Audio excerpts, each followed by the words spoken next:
Well, thank you all for coming, and I appreciate that nice reception.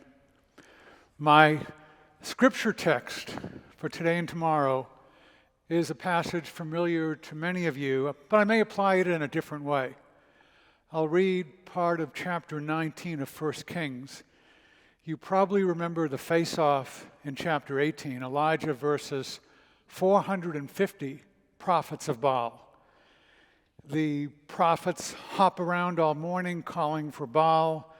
In the afternoon, God sends down fire to burn up Elijah's offering and show that Elijah's telling the truth. The crowd supports Elijah.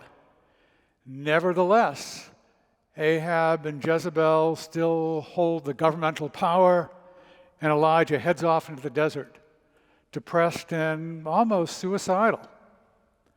So here's the passage, 1 Kings 19, verses 11 and 12. God tells Elijah, "Go out and stand on the mount before the Lord." And behold, the Lord passed by.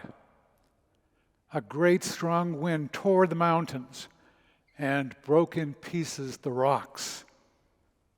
But the Lord was not in the wind. After the wind, an earthquake. But the Lord was not in the earthquake. After the earthquake, a fire. But the Lord was not in the fire. After the fire, the sound of a low whisper. Think about it, a low whisper. Most of us here today, I suspect, rejoiced in last year's Supreme Court opinion that liberated the United States from a half century of Roe v. Wade. It was a great wind. It was an earthquake. Since then, we've had a pandemic of bad news. Here are just three of the difficult developments. First, the number of abortions has probably not declined very much. Tragically, frightened women carrying unborn children have headed to blue states for abortions. Big corporations have sometimes paid their transportation costs. Some of you are familiar with discussions of structural racism. We have structural abortionism, with a lot of government groups and corporations involved in that. Other women have swallowed abortion pills in the privacy of their own apartments, all alone, all apart from crisis pregnancy centers or other groups that could help them. So there's a lot of sadness around. And second, the federal government does stand very vigilantly, firmly on the side of abortion. The Justice Department says the Postal Service can deliver abortion pills to women in states that have made abortion illegal. The Food and Drug Administration says drugstores can sell abortion pills, and so on.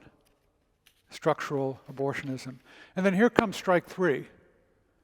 As some of you know, K in baseball is the symbol for a strikeout. So there have been referenda votes in red states like Kansas and Kentucky. There have been punch-outs for the abortion side. My old newspaper, the Boston Globe, had on Monday an article glorifying the architect of victory for the abortion side in those elections. Rachel Sweet works the churches in which congregants say, "I don't like abortion, but I'm worried about a religious tyranny being imposed." And that's a reaction the pro-life side needs to ponder. I've been involved in this battle for 40 years, ever since my wife Susan and I moved to Austin, Texas. I went there to teach at the University of Texas. I suspect God wanted us there so my wife could start the Austin Crisis Pregnancy Center. I mean, she brought me into the pro-life movement.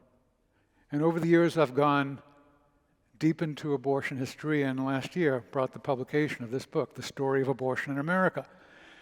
And those stories in it, I hope, are interesting in themselves. They also show the truth of what Justice Samuel Alito wrote in the Dobbs decision that overturned Roe v. Wade. Alito said abortion had never been deeply rooted in this nation's history and tradition. Justices Breyer, Kagan, and Sotomayor, in their dissenting opinion, disagreed. They said abortion, although not constitutionally required, was deeply rooted.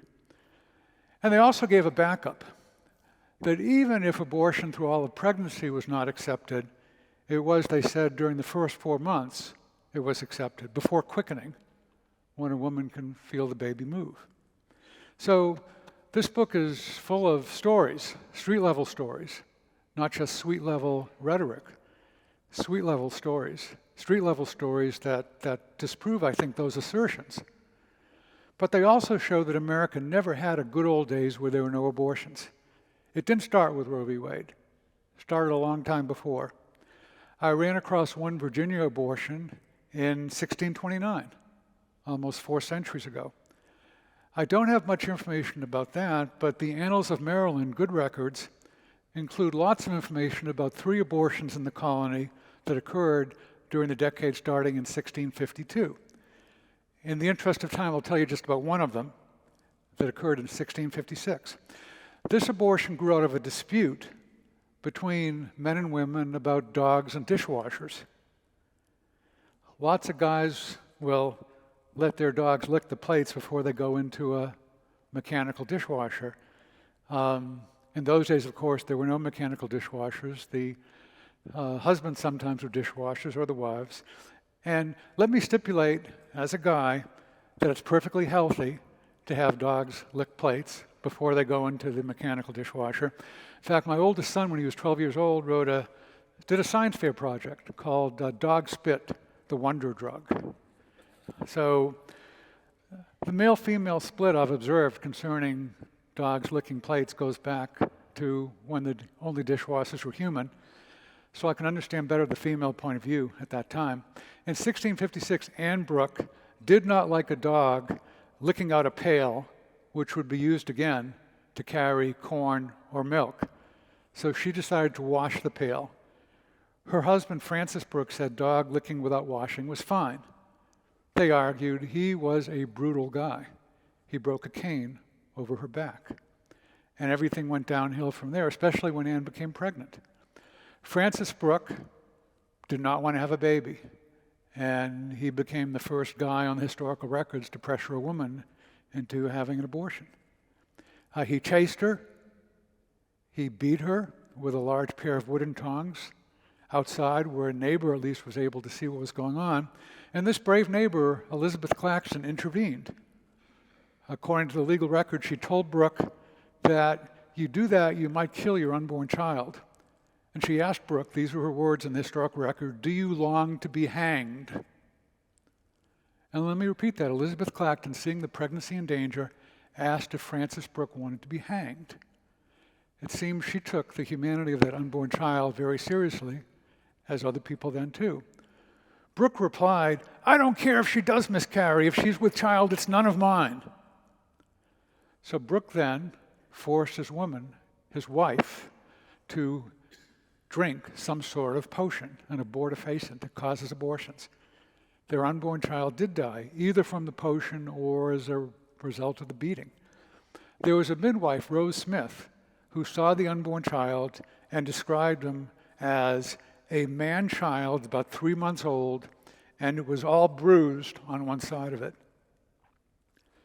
So midwife Smith and Elizabeth Claxton both testified at a provincial court trial of Brooke for murder of a man-child about 3 months old. I won't provide a spoiler here about what eventually happened in this particular case. The important takeaway is this: colonial Americans saw abortion as murder, and they viewed the unborn child as a human being even before quickening. This unborn child was 3 months in gestation, quickening coming at the end of the 4th month or early in the 5th. So that was then, colonial times, and lots of other stories I could go into. But let me move on now into the half century from 1821 to 1871. Abortion surged as cities grew. More young people became free from the constraints, but also the protections of village life, where parents and neighbors were watching them. And then there were some ministers who violated their oaths and violated young women in their congregation. Ammi Rogers in 1817, Ephraim Avery 15 years later, and so on. So sinful preachers, sad to say, are not a new phenomenon. And one of the results of that is in the 19th century, every state passed laws against abortion. But those laws often were not enforced. I'll give you a prime example. Abortion was illegal in New York in 1846, but abortionists bribed or blackmailed police and judges. The most famous abortionist, Madame Restell, advertised openly. The city's major newspapers profited from her ads, and they protected her. One newspaper that did not take her ads, the New York Express, said, "Those who are most guilty are bound by their fears to protect her. Names and dates and circumstances are all recorded. Her downfall would shake society to its very center." In a word, Madame Restell is a woman of genius who understands her position and knows how to use its advantages. There was another newspaper that did not take ads from abortionists. There was a sensational paper, the National Police Gazette. It was free, therefore, to call Restell a monster who speculates with human life with as much cruelness as if she were engaged in a game of chance. The newspaper described a Restell abortion in which the aborted baby kicked several times after it was put into the bowl. And the Gazette did not see abortion as a victimless crime just because the corpses were small. It said Restell might drown in the blood of her victims that each but yield a drop. Now remember, New York had a law making it a crime to give a pregnant woman any drug for bringing about an abortion or for using any tool, any instrument that would cause abortion. But the law was not enforced, sometimes because of bribery, sometimes because of blackmail, but it wasn't. Massachusetts had a similar law. There were some district attorneys who tried to enforce it. There were 32 abortion trials between 1849 and 1857. Guess how many convictions came out of those trials? 0. There was a medical jurisprudence textbook that was widely used in 1855. It said, it's quoting here, "It's easier to pass laws against abortion than to make them work." Because what happened in trials, usually 1 or 2 jurors would hold out. And sometimes if the jury was unanimous, all 12, there were bribed judges who overturned verdicts. Abortionists were making a lot of money from abortions. Very often they paid half of their profits to police and judges and others to protect them. So that's the way it worked for a long time. Pass a law, hurrah. Try to enforce it, bah. Restell was an abortionist for 40 years, from 1838 to 1878. She did go to prison once for a year, and she received special, almost luxurious treatment there. She came out saying news reports of her trials were easily worth $100,000 to her in advertising, and that's millions in today's currency. She lived in a grand mansion on Fifth Avenue. Those of you in New York City, if you know that avenue, you know where St. Patrick's Cathedral is. She lived in the block just north of the church that was being built, St. Patrick's Cathedral. So, again, I'll skip the spoiler. No, I won't skip the spoiler here. When Restell was 65, she began to wander the richly carpeted halls of her mansion, kind of like Lady Macbeth, saying, "Out, out, damn spot." I mean, she was wringing her hands, and, God's whisper got to her. She was bemoaning her situation. I would like to say she crossed over to the pro-life side, as some abortionists have done recently, but that did not happen. Then she committed suicide on the day a trial was supposed to begin. I'd like to say the law closed down abortion practices, but that rarely happened, even after all the sensation with her death. Juries had to be unanimous. There was one Chicago doctor around 1900 who said, "It's not possible to get 12 men together," and in those days the jurors tended to be males. "It is not possible to get 12 men together without at least one of them being personally responsible for the downfall of a woman, or at least interested in getting her out of difficulty." So it's really hard to put an abortionist in jail. Big cities had hundreds of abortionists. Each year, I've gone through the records, each year maybe 1 or 2 went to jail, usually for a short time. There was one doctor in 1912 who went city by city in the US. He wrote that there were thousands of abortions over the years in Washington, D.C., but only 3 convictions. not enough to do more than to slow down slightly the traffic to abort.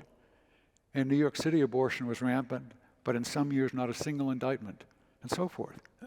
Now, does that difficulty in prosecution mean that abortion was deeply rooted in American history, as the three Supreme Court dissenters wrote? Nothing I've seen in American history shows that. There was shame associated with abortion, so women never wanted to talk about it. And there was our deeply rooted history of innocent until proven guilty, and that worked to protect abortionists. You know, the law isn't a jury says guilty or innocent. The jury can say guilty or not guilty. Doesn't necessarily mean innocent, it means not proven. And women who had abortions and survived did not want their shame exposed publicly. They almost always refused to testify. And there were some women who had abortions who died. Early in the 19th century, it was like playing Russian roulette with a bullet in the chamber. As the century went on, people started learning about antiseptic procedures, and there were fewer maternal deaths. There were, of the two patients, there was one who died and one who almost always survived, especially once you come to the 1930s and 1940s, the invention of penicillin. There were very few women who died in the course of abortions, but of course each time the child would die. But jurors had sympathy for people they knew and cared about. Rape and incest then is now probably made up only about 1% of abortions, but people often opposed exceptions in those cases. Poverty was much greater before the 1960s than there is now, and people had sympathy with women with large families who did not want one more. And then as now, opinion on abortion, if you just ask, are you pro-life or are you pro-choice, you don't get a really good reading. There are a lot of people who are emotionally torn in the middle. And that was the case then, that was the case now. And so the laws were there, but they were rarely enforced. And each large city had abortionists. Often one became particularly known tonight and tomorrow night in Brock Hall 118, 120, 122. I'll tell stories about some of them for the 60 students, I guess, who are signed up for the Res Publica class. But there's room for others among you. If you're not signed up, just come by. And I'll give you snapshots of different abortionists and why they did it. I'll also be playing lots of videos, a movie from 1916, a part of a movie from 1916, the famous film from 1984, a short film, 30 minutes, about abortion, television show from 1970, just ways you can get a sense of what public opinion was like and what people were being told throughout the 20th century. So I'm talking today, I'm talking tomorrow, tonight and tomorrow and Saturday morning. I'm going to try to not talk a whole lot, but show things and get some discussion going and so forth. I'll mention about one example of the way this worked as far as enforcement. There was a woman, Inez Burns. She was destitute after the San Francisco earthquake of 1906. I imagine her like Scarlett O'Hara in Gone with the Wind, vowing, "I'll never be hungry again." And so from the 1910s to the 1950s, she performed and got rich performing about 50,000 abortions in San Francisco and Oakland. She had a mansion with a walk-in closet that had slots for 320 hats. She purchased diamond collars for her 2 pet Pomeranians. I mean, she was out for the money. There were other abortionists who were out for other reasons, but she was out for the money. In 1946, there was an ambitious district attorney, Edmund Pat Brown, who went after her. He persevered through one trial where the jury was 11-1 against her, but juror 12 would not budge. He tried again a hung jury. Third time he got a conviction, and she went to prison for 2 years. Then she came out and resumed aborting.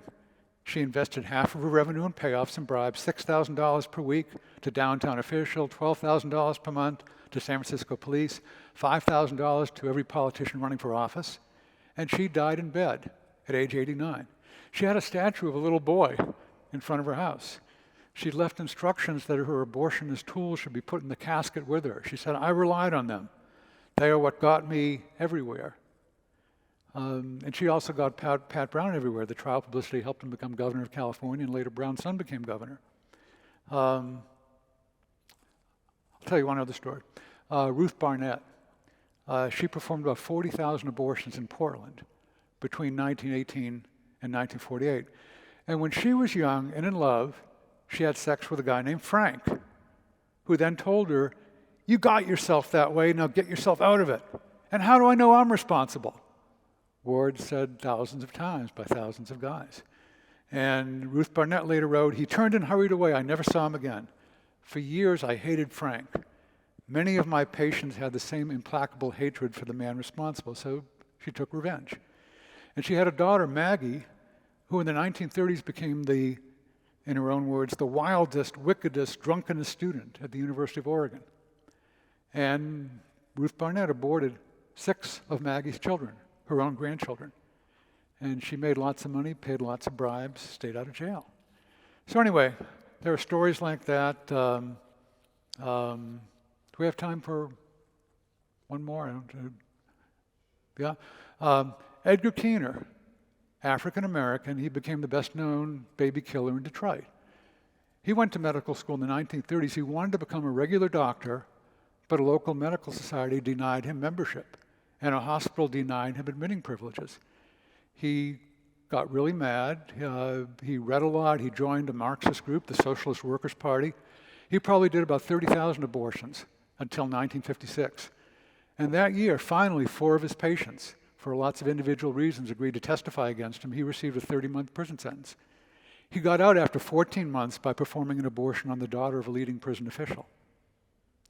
Anyway, I'll talk about some others tonight and so forth. And I got to say that regardless of the new laws and so forth, a generation from now, probably others will tell stories about the abortions that occur in the 2020s and the 2030s, despite the Supreme Court's disavowal of Roe v. Wade.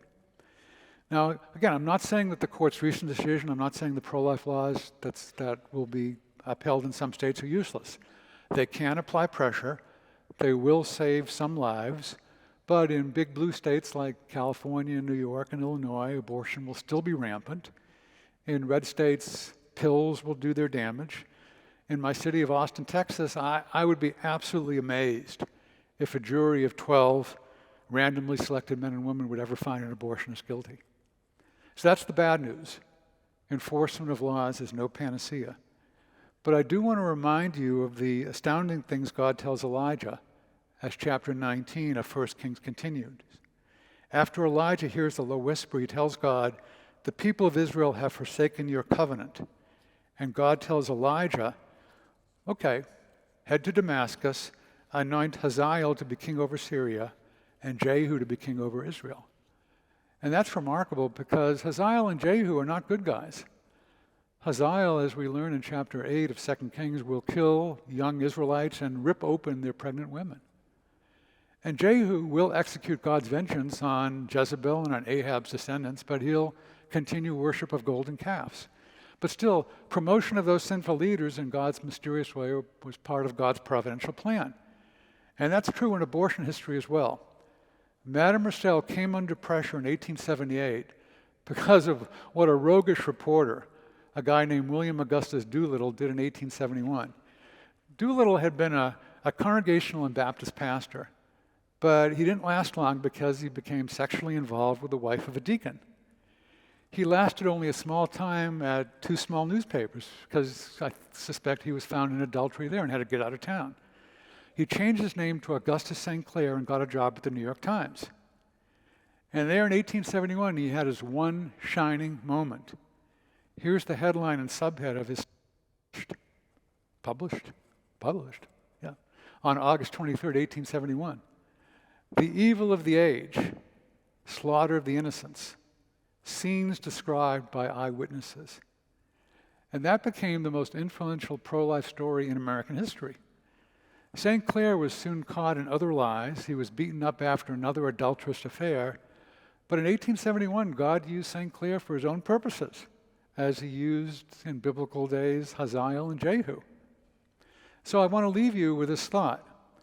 Laws by themselves may seem like tornadoes or earthquakes, but sometimes they don't change much. They work on the supply of abortionists, but what about the demand for their services? Those of you who've taken economics, you know about laws of supply and demand. They're relevant here too. Abortion in the United States topped out at 1.6 million in 1992.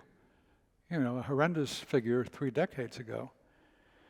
during the next 25 years, we don't know about some of the recent statistics, but during the next 25 years, the number of abortions declined by almost 50%. The number in 2017 was still a horrendous 850,000. It's a big number, huge number, but that's still a lot of lives saved compared to 1.6 million. Now, why did that decline occur? It wasn't enforcement. There were some laws that operated at the margin, saved a few lives, but didn't do much. Under Roe v. Wade, you couldn't do much in laws. It wasn't enforcement. It wasn't the hurricane. It wasn't the earthquake. It wasn't the fire. I'm going to leave that question hanging and come back to it tomorrow, which will be sort of the good news part of this two-part talk. And I hope you'll all come again. I do want to mention that I'm on campus not just this week, but next week as well, since I'm teaching a short course on journalism. See a couple of students over here, and thank you for coming here. But that means I'm in the dining hall for lunch and dinner just about every day next week, and so forth. I'd enjoy sitting with some of you, hearing your stories. So, after chapel today or lunch or tomorrow, just stop me sometime. We can set up a time for dining hall lunch or dinner. Food is pretty good. I'm thankful to the faculty for taking me out for dinner at a restaurant downtown, which I do have to say was better than the dining hall, but that's hard to say. And again, come to Brock Hall, 118, 120, 122. And I do promise not to talk all the time. I'll show things. Let me just close now with this plea, and then maybe if you can prepare yourself, even though we don't have the instrumentation, maybe we can all sing the doxology. But here's what I would say as part of my prayer, basically, Lord, please whisper, not only to us, but to all the mothers and fathers of unborn children throughout this land. Whisper to all the abortionists. In Jesus' name, amen.